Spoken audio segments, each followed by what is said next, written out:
Coverage ન્યૂઝમાં આપનું સ્વાગત છે। માનવ તસ્કરીની આશંકાથી ફ્રાન્સમાં અટકાવવામાં આવેલા 300 ભારતીયો સાથેનું વિમાન ટૂંક સમયમાં ભારતમાં મુંબઈ એરપોર્ટ પર ઉતરશે।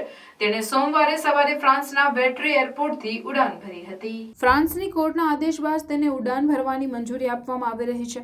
રવિવારે 4 ન્યાયાધીશોએ અટકાયતમાં લેવાયેલ મુસાફરોની પૂછપરછ કર્યા બાદ પ્લેનને રવાના કરવાનો આદેશ આપ્યો હતો। ન્યૂઝ એજન્સી AFP અનુસાર પ્લેનમાં હાજર 2 લોકો પ્લેનમાં મુસાફરી કરી રહેલા 300 લોકો કરતાં અલગ છે। તેઓની કડક પૂછપરછ કરવામાં આવી હતી। તે જ સમયે 10 લોકોએ ફ્રાન્સમાં જ શરણ માંગી હતી। તમામ લોકો કામદાર હોવાનું કહેવાય છે, જેમને નિકારાગુઆ થઈને અમેરિકા અને કેનેડા મોકલવામાં આવી રહ્યા હતા। રોયટર્સના અહેવાલ મુજબ 300 ભારતીયોમાંથી 11 સગીર છે, જેઓ તેમના માતા-પિતા સાથે નથી। તે જ સમયે ન્યૂઝના અહેવાલ મુજબ પ્લેનમાં સવાર મોટાભાગના ભારતીયો પંજાબ અને ગુજરાતમાં હોવાનું કહેવાય છે। આ અંગેનો રિપોર્ટ ભારત સરકારને મોકલવામાં આવ્યો છે। દુબઈથી નિકારાગુઆ જઈ રહેલા ભારતીય નાગરિકોને લઈને જતું વિમાન ઈંધણ ભરવા માટે વેટ્રી એરપોર્ટ પર ઉતર્યું હતું। આ સમય દરમિયાન ફ્રેન્ચ અધિકારીઓને માહિતી મળી હતી કે માનવ તસ્કરીનો ભોગ બનેલા લોકોને લઈ જવામાં આવી રહ્યા છે। ત્યારબાદ ફ્લાઇટને ટેક ઓફ કરવાથી રોકી દેવામાં આવી હતી।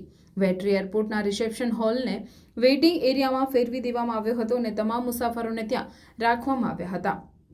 બાળકો માટે એડ હોક ટ્યુટર પણ અહીં રાખવામાં આવ્યા હતા। समग्र विस्तार ने आवरी लेवामां આવ્યો હતો।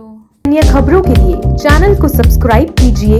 खबरों का नोटिफिकेशन पाने के लिए बेल आइकॉन को जरूर दबाएं।